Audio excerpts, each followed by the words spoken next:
नमस्कार दोस्तों, पीडब्ल्यू ज्ञान कोश पर एक बार फिर से आपका बहुत बहुत स्वागत है। दोस्तों, जब डेमोक्रेसी की बात आती है तो इसके तीन इंपॉर्टेंट पिलर्स होते हैं, जुडिशरी, एग्जीक्यूटिव और लेजिस्लेचर। तीनों एक दूसरे के साथ में संयम बना करके चेक्स एंड बैलेंस के आधार पर कंटिन्यू काम करते रहते हैं। बट फिलहाल जिस तरीके की सिचुएशन हम देख रहे हैं, वहां पर एग्जीक्यूटिव्स के द्वारा सीधा जुडिशरी पर अटैक किया जा रहा है।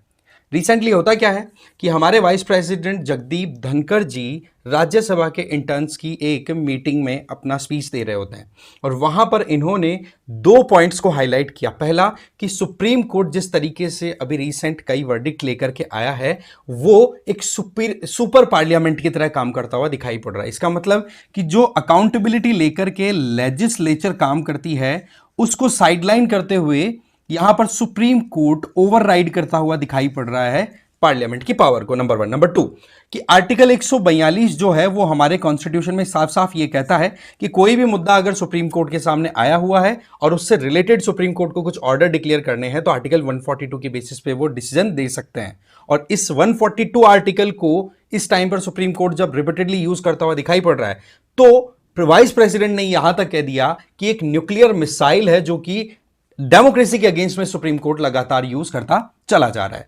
तो ये बातें बड़ी हार्श हैं, पर हमें यहां पर समझने की जरूरत है कि ऐसा क्यों हुआ। साथ ही साथ यहां पर जो दो जजेस की बेंच, जिसमें जस्टिस पार्डीवाला और जस्टिस आर महादेवन, उनकी दो जजेस की बेंच ने तमिलनाडु गवर्नमेंट और गवर्नर का जो केस था उसको लेकर के जो ओपिनियन दिया कि भाई गवर्नर अब एक महीने से ज्यादा बिल को नहीं रखेंगे नॉर्मल सर्कमस्टांसेस में, और अगर प्रेसिडेंट को वो बिल ट्रांसफर कर दिया गया विधानसभा के पास करने के बाद तो खींच करके 3 महीने, इससे ज्यादा का समय नहीं लेगा। बट यहां पर हमें समझना होगा कि ये जो वर्डिक्ट दिया है इसमें सुप्रीम कोर्ट ने आर्टिकल 200 और आर्टिकल 201 को इंटरप्रीट करते हुए अपना जजमेंट दिया। तो एक तो सवाल यह आता है कि जब कॉन्स्टिट्यूशन के हिसाब से आप कुछ काम कर रहे हो, इंटरप्रिटेशन की बात आ रही है और ऑर्डर भी आप डिक्लेयर कर रहे हो, तो क्या यहां पर सिर्फ दो जजेस की बेंच एनफ थी या यहां पर एक कॉन्स्टिट्यूशनल बेंच बैठनी चाहिए थी, ज्यादा से ज्यादा, कम भी नहीं तो 7 जनों की बेंच, जो कि फिर प्रॉपर मैनर में इसको इंटरप्रीट करती। क्यों? क्योंकि पूरी इंडियन फेडरल पॉलिटिक्स के ऊपर इसका पूरा असर जाएगा। कारण कि गवर्नर की पोजीशन को लेकर के बहुत सारे सवाल हमेशा से उठते रहे और वो रेफरेंस हमेशा कॉन्स्टिट्यूशन की बेसिस पर है। ऐसा तो है नहीं कि सेंट्रल गवर्नमेंट डायरेक्टली गवर्नर को अपॉइंट कर देती है। यहां पर हमें देखना होगा कि गवर्नर की अपॉइंटमेंट सेंट्रल गवर्नमेंट करती है प्रेसिडेंट के थ्रू, बट ये सारे प्रोसेस, सारे प्रोविजंस आपको कॉन्स्टिट्यूशन में देखने को मिलते हैं। बट सुप्रीम कोर्ट ने जो काम किया, जहां पर यह कह दिया कि भाई प्रेसिडेंट और गवर्नर को 3 महीने से ज्यादा का समय नहीं लेना है किसी भी बिल को अप्रूवल देने में। इन केस अगर प्रेसिडेंट बिल को अप्रूव करने में फेल हो जाते हैं 3 महीने में या गवर्नर, तो ऐसी परिस्थितियों में वो बिल पारित माना जाएगा। अब यहां पर एक बड़ी इंटरेस्टिंग सी चीज जो जगदीप धनखड़ जी ने हाईलाइट की है वो हमें देखनी होगी। हमारे कॉन्स्टिट्यूशन में सुप्रीम कोर्ट की जब बात आती है तो आर्टिकल 32 में हमारे पास में फंडामेंटल राइट्स के प्रोटेक्शन को लेकर के रेमेडीज दी हुई है और उन रेमेडीज को हम रिट्स बोल दिया करते हैं। तो यहां पर सुप्रीम कोर्ट के दो जजेस की बेंच ने मैंडेमस डिक्लेयर कर दिया, कमांड दे दी प्रेसिडेंट को, हेड ऑफ द स्टेट, पूरे भारत के मालिक को कमांड दे दी। जबकि हम वहीं दूसरी तरफ देखें तो जब हम इम्यूनिटी की बात करते हैं, लीगल इम्यूनिटीज की, तो गवर्नर और प्रेसिडेंट को लीगल इम्यूनिटी हमारे यहां पर दी हुई है। उस केस में क्या सुप्रीम कोर्ट इस तरीके से प्रेसिडेंट को ऑर्डर दे सकते हैं आर्टिकल 142 के बेसिस पे? बहुत बड़ा सवाल है। पूरा डिटेल में समझाऊंगा एक एक पॉइंट को, बट आगे बढ़े उससे पहले एक तो ये कि आप मुझे फॉलो कर सकते हैं इस क्यूआर कोड को स्कैन करके टेलीग्राम पर। नंबर 2, PWOnlyIS की तरफ से ये कोर्सेज रन कराए जा रहे हैं डिफरेंट सालों के लिए, अलग अलग मीडियम में, इंग्लिश, हिंदी और इंग्लिश में। इनमें आपको लाइव एंड रिकॉर्डेड क्लासेस मिलेगी, जिसमें जीएस की क्लासेस, सीसेट मिल जाएंगी। प्रैक्टिस भी आपको डेली बेसिस पर कराई जाएगी, जिसमें प्रीलिम्स के अकॉर्डिंग एमसीक्यूज और मेंस के अकॉर्डिंग आंसर राइटिंग। इसके अलावा आपको साथ ही साथ में ई बुक्स भी दी जाएंगी पीडीएफ फॉर्म में, जिससे कि आप अपनी सेल्फ स्टडी खुद से कर सकें। एडमिशन बिल्कुल ओपन है, डिटेल्स हम वो डिस्क्रिप्शन बॉक्स में दी हुई है। तो अभी फिलहाल जो सिनेरियो है उसकी शुरुआत कब होती है? देखो, तमिलनाडु विधानसभा के द्वारा 10 अलग अलग बिल पारित किए गए और उन 10 बिलों को वहां के जो गवर्नर हैं RN रवि, उनका अप्रूवल नहीं दिया जाता। वैसे आपको ध्यान होना चाहिए कि आर्टिकल 200 गवर्नर जो भी हैं स्टेट को, उनको एम्पावर करता है कि भाई उनके पास में अगर विधानसभा या फिर हम कहें लेजिस्लेटिव जो लेजिस्लेचर है स्टेट की, उसके द्वारा अगर बिल पारित होकर के आता है तो वो उसको अप्रूव भी कर सकते हैं, उसको रिव्यू के लिए भी भेज सकते हैं, उसको प्रेसिडेंट के लिए भी होल्ड कर सकते हैं, या फिर उसको बिना साइन के पॉकेट में भी रख सकते हैं। ये ऑप्शंस हमारे यहां पर अवेलेबल है। पॉकेट का मतलब कोई एक्शन नहीं लिया, ना तो रिटर्न किया, ना उसके ऊपर कोई साइन किया। तो आर्टिकल 200 ये बात कहता है, और आर्टिकल 201 ये कहता है कि गवर्नर को लगे कि मामला फेडरल मैकेनिज्म का है और नेशनल सिक्योरिटी भी इसमें कहीं अड़ी हुई है, तो उस बिल को जो कि वहां की विधानसभा ने पारित किया, कहें कि स्टेट लेजिस्लेचर ने, तो वो फिर गवर्नर उसको आगे ट्रांसफर कर सकते हैं प्रेसिडेंट साहब को कि आप इसको कंसिडर कीजिए। तो ऐसी परिस्थितियों में पहले कोई टाइम लिमिट नहीं होती थी, बहुत लंबे समय तक बिल ड्यू रहते चले जाते थे। अब यहां पर क्या होता है, इन 10 बिलों को विधानसभा के द्वारा दोबारा पारित कर दिया गया तमिलनाडु में। अब दोबारा गवर्नर साहब के पास में ये बिल आए तो ये मामला अभी होल्ड पे ही था। ऐसे में फिर तमिलनाडु सरकार पहुंच गई चीफ मिनिस्टर स्टालिन की लीडरशिप में सुप्रीम कोर्ट में कि इस तरीके से हमारे कामों को रोका जा रहा है, जबकि विधानसभा में जो एमएलए आ रहे हैं वो इलेक्टेड हैं, वो लोगों के रिप्रेजेंटेटिव्स हैं। तो गवर्नर जो कि एक रिप्रेजेंटेटिव है या फिर एजेंट है सेंट्रल गवर्नमेंट के, उनको इतनी पावर क्यों?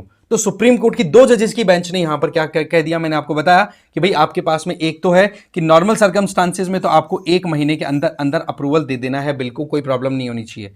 और इन केस अगर बिल पारित होने के बाद में प्रेसिडेंट साहब के पास में चला गया और वहां पर गवर्नर और council of minister led by chief minister के बीच में कोई गैप है, मतलब सीएम और गवर्नर के बीच में कुछ कॉन्फ्लिक्ट्स आ रहे हैं, तो उस केस में मैक्स 3 महीने से ज्यादा का टाइम आप नहीं लोगे। ये बात कह दी 2 जजेस की बेंच ने। तो यहां पर एक बहुत बड़ा सवाल जो मैंने उठाया था कि क्या इस बात को इंटरप्रीट करने के लिए, माना यह मामला बड़ा सीरियस है, इस तरीके से हमारे स्टेट्स को ऑटोनॉमी कहीं ना कहीं नहीं मिल पाती और ऑब्जेक्शंस बैक टू बैक आते रहते हैं, और गवर्नर को भी ये बातें सजेस्ट की जाती है, चाहे सरकारी कमीशन हो या पुंछी कमीशन हो, कि भाई आप स्टेट्स के साथ मिलकर के, कहते हैं ना कि एक गार्जियन की तरह, एक फ्रेंड की तरह मिलकर के काम करिए सरकार में।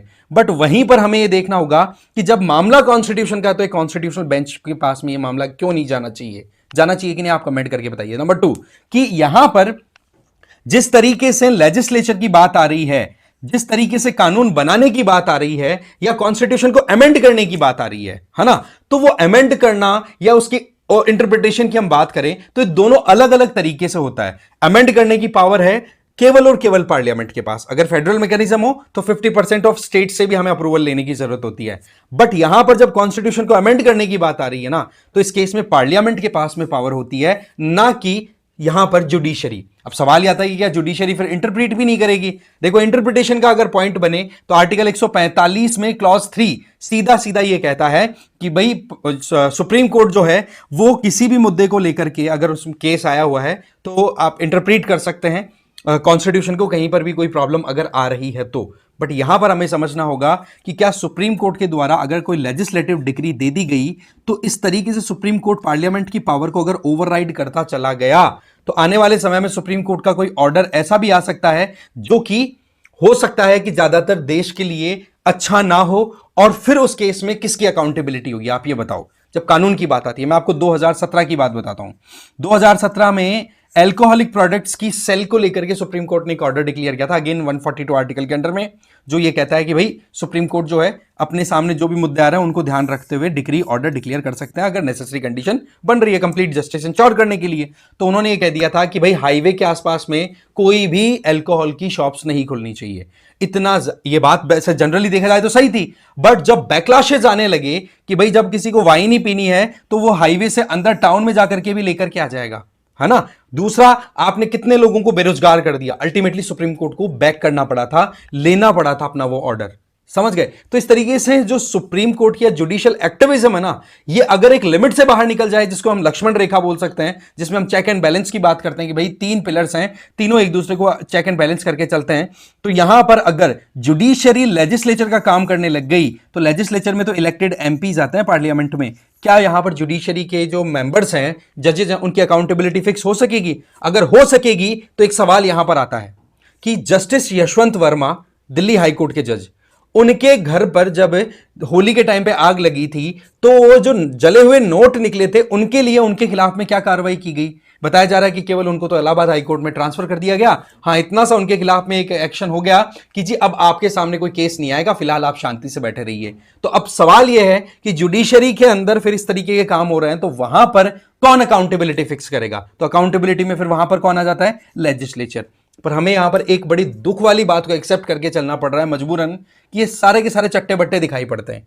एक दूसरे को बचाने के लिए पूरा इकोसिस्टम डेवलप कर रखा है कि भाई न्यायपालिका में कोई मामला जाएगा तो कोई बात नहीं है, हम सेटल कर लेंगे।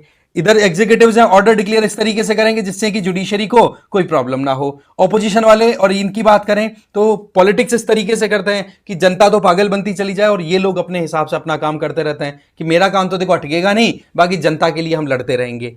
ठीक है, तो ये कुछ सिनेरियोज ऐसे हैं जो एक रियलिटी चेक देते हैं। हमें यहां पर देखना होगा कॉन्स्टिट्यूशन के पर्सपेक्टिव से। सुप्रीम कोर्ट को इंटरप्रेट करने का पूरा अधिकार है, बट जब चेंजेस की बात आए कि भाई प्रेसिडेंट को आप ऑर्डर दे रहे हो, तो ये बात तो देखो आउट ऑफ द बॉक्स वाली चीज हो गई कि जुडिशरी क्या वाकई में मैंडेमस डिक्लेयर कर सकती है प्रेसिडेंट और गवर्नर के लिए। तो जहां तक अभी तक पढ़ाई की है ना, उसमें तो ये लगता है कि भाई एक लीगल इम्यूनिटी इनके पास रहती है। अगर करना है तो फिर वहां पर कॉन्स्टिट्यूशन के अमेंडमेंट के थ्रू हो सकता है, वो काम करेगी पार्लियामेंट। तो यहां पर एक जो कॉन्फ्लिक्ट आ रहा है लेजिस्लेचर और जुडिशरी में, जिसको एग्जीक्यूटिव लीड करते हुए दिखाई पड़ रहे हैं, तो ये अपने आप में बड़ी कंसर्निंग चीज है हमारे डेमोक्रेटिक सिस्टम के लिए। क्योंकि अभी रिसेंट टाइम में कुछ ऐसी डेवलपमेंट्स हुई है जहां पर प्राइम मिनिस्टर मोदी की जम्मू कश्मीर विजिट कैंसिल हुई है, राजनाथ सिंह जी की तंजानिया विजिट कैंसिल हुई है, होम मिनिस्टर अमित शाह जी की विजिट भी थी शायद इधर नॉर्थ ईस्ट की तरफ, किधर जाने का मुझे एग्जैक्टली पता नहीं, उनकी भी विजिट कैंसिल हुई है, और पार्लियामेंट जो कैबिनेट की मीटिंग होनी थी वो भी कैंसिल हुई है।